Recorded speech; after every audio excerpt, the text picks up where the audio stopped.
Welcome to the HR Empowerment Podcast, where we will uncover strategies and new insights from HR professionals who discuss up-to-date regulations, best practices, and the most pressing topics like diversity and equity, leadership, dealing with difficult situations, and much more that affect your bottom line and business. Thanks for joining us.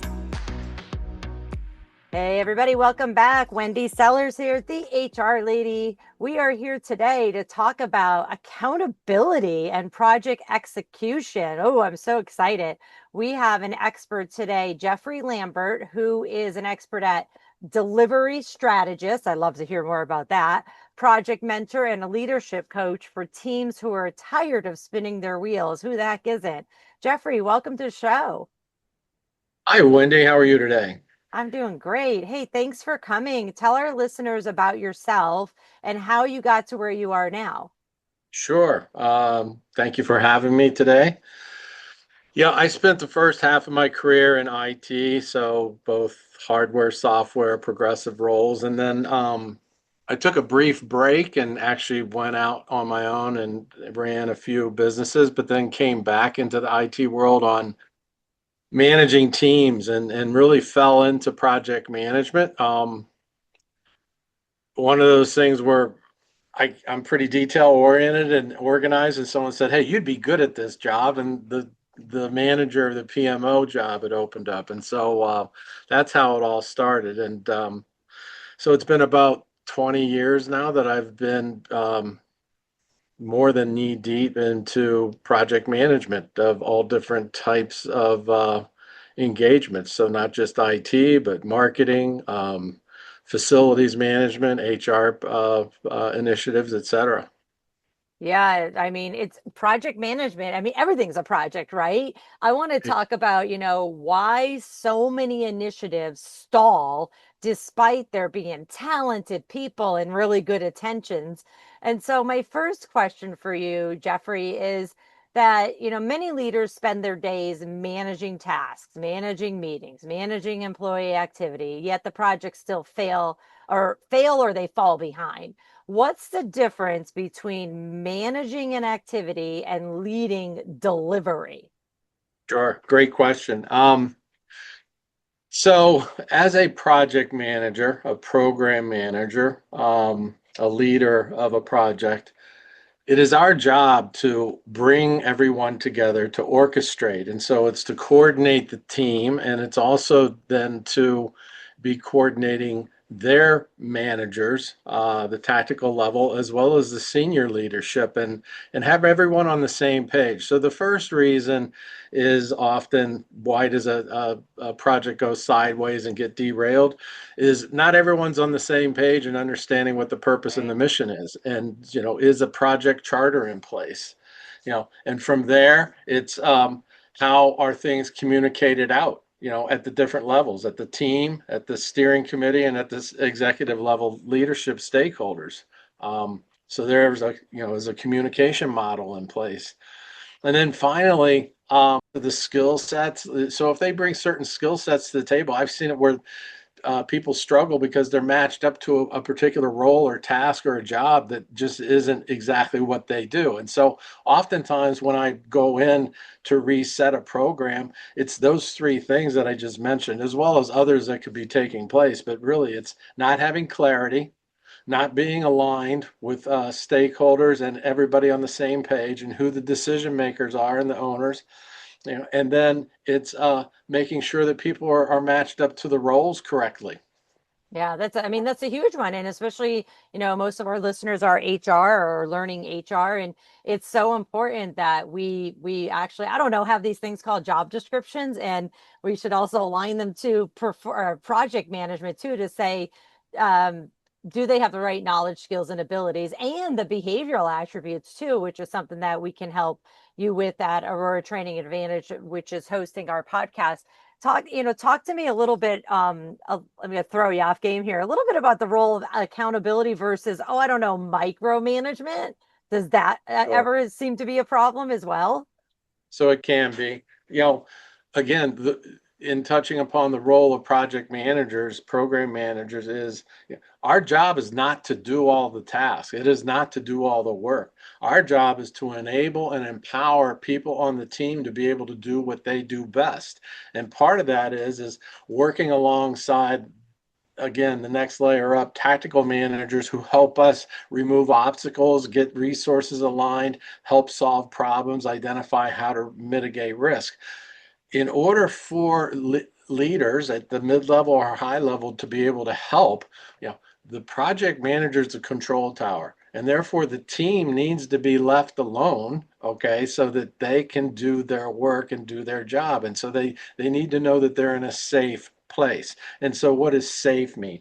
Safe means that they know that they can come to talk to one another and voice situations that need help or concerns. They can do it with the project manager, and that they're not going to necessarily be like scolded or have fear of it impacting their job performance, their performance review, whatever. That everyone is on the same page as far as what is our purpose, what is our mission, here's how we're going to get there. But hey, I've got some questions and I can ask them safely. I love that. I was reading a statistic from the Project Management Institute, and it said that organizations waste nearly 10% of every dollar invested due to, wait for it, poor project management and project performance, So managers, whoever the project manager is, they still need to be trained how to be a manager of humans, not just managers of things, correct? Correct. And so, a large part of that is being a good listener and being able to make decisions with confidence so that the team has confidence in you as a leader. However, sometimes you can't make decisions in that moment. But follow through with what you say you're going to do. You say, okay, I understand the problem to be this. I need some time to work on this. I will be back and talk to you at the end of the week. Then do that and make sure that you follow through. Yeah, I just got done doing a training and ended with the same exact thing. Okay, if you say you're going to do something, you have to actually act. Otherwise, your employees and the people that are assigned to your team are never going to trust you again that you're going to act. And either the bad employees are going to get away with it and go, cool, they're not really going to do anything about this. And the good employees are going to sit there going like, oh, but they said they were going to do this. And now I don't have any trust. And it's just so huge. By the way, for the listeners that I know are interested in looking up survey information, there's the Project Management Institute Pulse of the Profession report is the one that was talking about, organizations wasting nearly 10% of every dollar invested. Ooh, that's a lot of money there.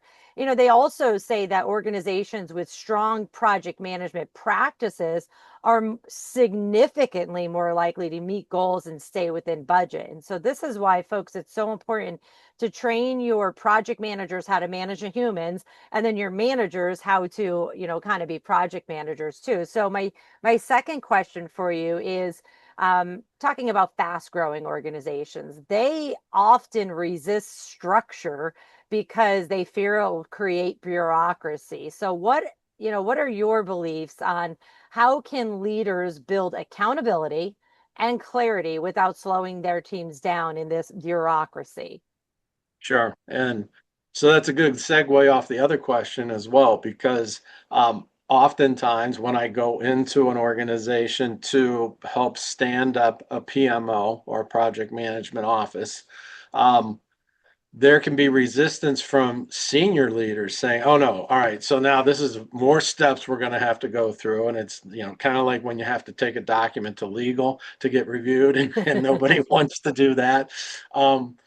Project management is to be in place in order to make everyone's job easier and to keep things aligned so that things don't get derailed. And if they do get derailed, then there's processes and steps in place that are reasonable in order to rectify things. Specifically when speaking to standing up a PMO, though, the other about resistance being bureaucracy is, if I walk out to my garage to work on my vehicle and I've got a toolbox, I don't take all the tools out and start working on the motor and trying to do different tasks with the That's a wrong good tools. analogy. I take out one or two tools that are needed, and maybe it's a pliers and a screwdriver, and use it for that approach. The other thing is that there's a right size for every organization. So one size does not fit all. What works for a Fortune 500 company is not going to be the same as a company that is 1 million to you know 10 or 20 million. Okay. And even companies that are under $1 million can still have some core disciplines on doing a project. And maybe it's as simple as just having the purpose written down on what you do, a one pager. Here's the purpose of our project. Here's a spreadsheet with a checklist of the task, and it's organized. Okay. And that works for 2 or 3 people that are working on a project. Okay. And that's how things start. But you have a foundation where at least you track some of the key fundamentals on keeping everyone aligned. Yeah, it's so true. Gallup does a workplace research survey and or analysis, and it shows that, well, first of all, only half of employees strongly agree that they know what is expected of them at work. It's like, what? And I'm not shocked by that, but it is also shocking at the same time. Only half of our employees know what's expected of them. And the Gallup research shows that employees who do clearly understand what is expected of them are much more engaged than those who do not. It just makes sense. I kind of started this out, Jeffrey, by saying like everything we do is a project, right? And so this Right. theme of accountability and a project execution, we really do need to take a step back and realize that as managers, whether we have 1 employee or 50 employees under us, we are project managers as well. So we might want to take some training even in the project management area, right? Right. Continuing this conversation about accountability and project execution and why so many initiatives stall or go sideways, Jeffrey, what do you believe are the most common reasons that important initiatives just lose momentum? And then the follow-up question, what can leaders do to keep their teams focused through when there's competing priorities and constant changes? Sure. So, really the first reasons why projects get derailed is, again, starting back at the very beginning. In those first couple weeks, it's getting your project charter established. And so in days gone by, project charters could be 40, 50, 80 pages. It was crazy. And in order and being able to keep up with that was near impossible. There are now methods and ways to do just 1 to 4 pages, so a one pager, and on that one page, so oftentimes I utilize what's called a Six Sigma 8-pack, but it's just got quadrants on it, and it states what's the burning platform, what's the purpose of the solution we're putting in, and then it outlines what's in scope and out of scope. And then it shows who's on the team and what are the financials and what's the definition of success. And there's other areas too: risk, constraints, assumptions. The important thing is that one pager, once it's socialized amongst everyone and signed off on, I will bring that back up week after week after week, just as a quick review to refresh people, certainly in the first 4 to 6 weeks, so that everyone is clear on what's taking place. So clarity is the first thing. Okay, when people lose sight of where we're going, Zig Ziglar used to say, "Hey, how can you hit a target you can't see?" So it's the same thing. The second thing is the communications. Is you got to have a cadence in place where everybody knows there's a weekly update for the team, there's a bi-weekly for steering committee, and the messages that go to the team are going to be a bit different than the next level up. But there's still a common denominator and a common theme of what's being reported out. And then finally, as far as actually execution and tracking the activities, the task, there's got to be some tools, some processes in place to where there's a weekly cadence of keeping an eye on the activities. Because just because people are busy doesn't necessarily mean that it's moving the needle. So what are the outcomes each week? Are we getting the results that we want to be moving towards our final objectives and deliverables, and being able to monitor that, so if something does start to slow down or it's blocked or there's questions, it can be addressed immediately versus 2 or 3 weeks later when now it's turned into a big problem. I love that. So, I was looking up some other statistics and ready for this, and there's a report from McKinsey and Company that said, oh boy, this is another big one that's embarrassing. 70% of organizational change initiatives or new projects fail to achieve their intended goals. And I love the fact, Jeffrey, that you put up, you basically said, some common causes are shocker, poor communication, but a project charter will help that, and ongoing feedback and reminders of that project charter.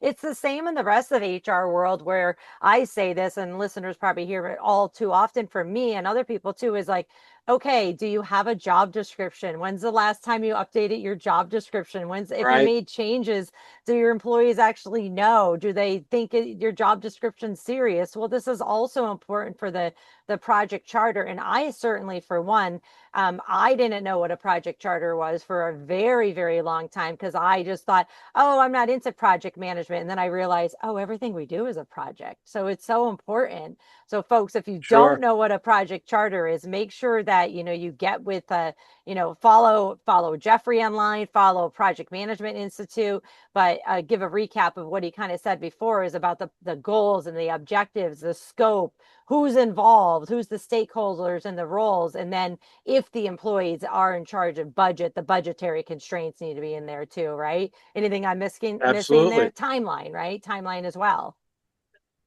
Right. You'll have key dates, you'll have key deliverables, you'll have milestones, and all of that's your timeline. And as things get approved, you continually update that charter. It's not set and locked down in the first 2 weeks and then never updated. You update it constantly. Also, to your point regarding organizational change management. So years ago, organizational change management, or OCM, which is so with project management, our objective is to put a solution in place with outcomes that are expected across a certain duration. And with organizational change management, their job is to identify how it's going to impact people, impact their jobs, impact the way they work, impact if they're going to be shifted around, how to communicate, give them opportunity for feedback, and identify training, et cetera, all the way through to go live and hypercare afterwards.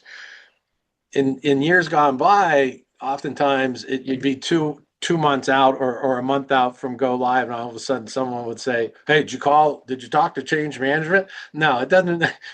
No, organizational change management needs to be engaged on day Right. one. And so typically I'm identifying who is the OCM change manager that's going to be assigned to us. And if there isn't one, because oftentimes companies may not have organized change management role, and so therefore we need to skill somebody up on that. And project managers are becoming more aware, if not even trained in that, and so they can fill in to an extent. But really having someone who totally can walk alongside the project team through the whole engagement is huge, and it's huge to the success and the adoption of the solutions.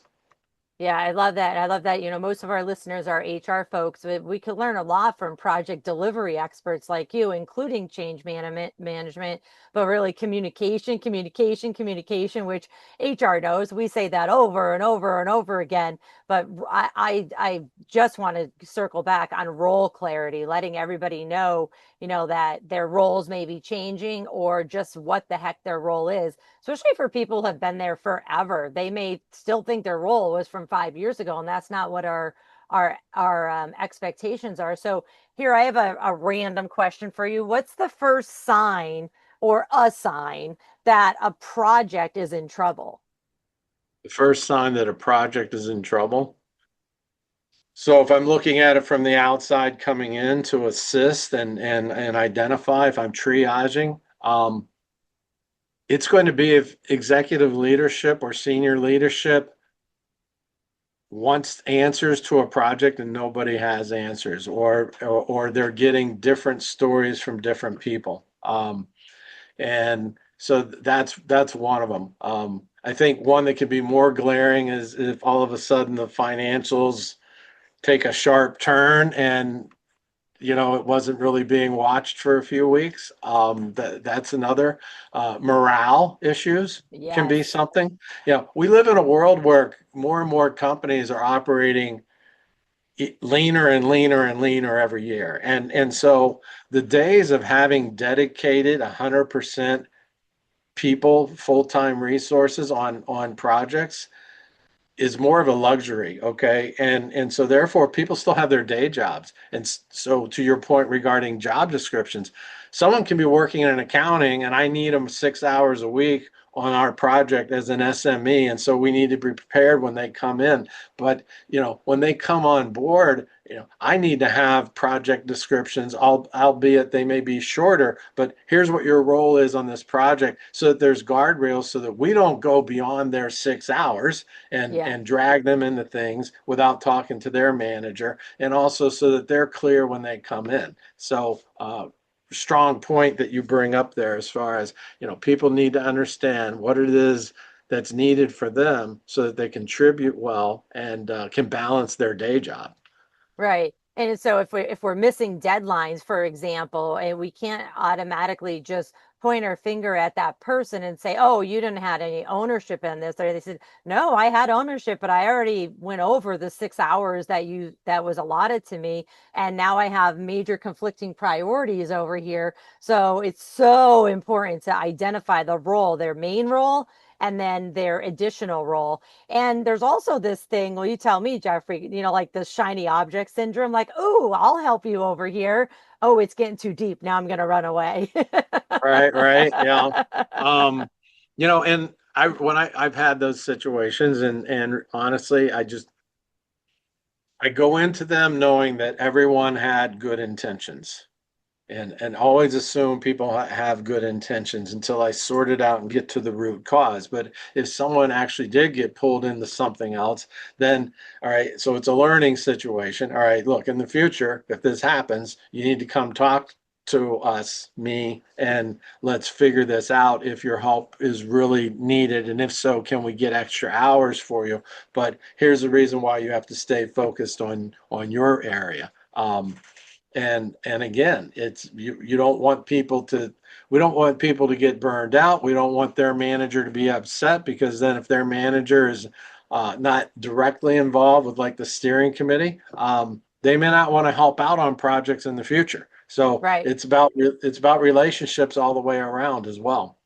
It totally is, and this is exactly what the next question I was going to ask you is, after 30 years of leading high stake initiatives, what leadership behaviors consistently separate teams that deliver results from those that struggle to execute? I would say that one of the big things is going back to the micromanagement question you had earlier. Is Yeah. if Steve Jobs said, why do we hire smart people and then tell them what to do?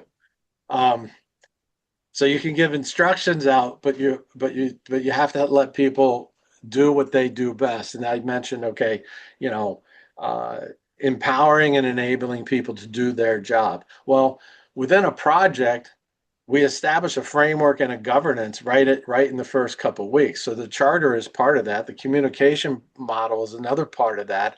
And so those are guardrails. And those are guardrails so that people can operate and effectively do their job and do their tasks that are for the project. It doesn't mean they're handcuffed. Okay.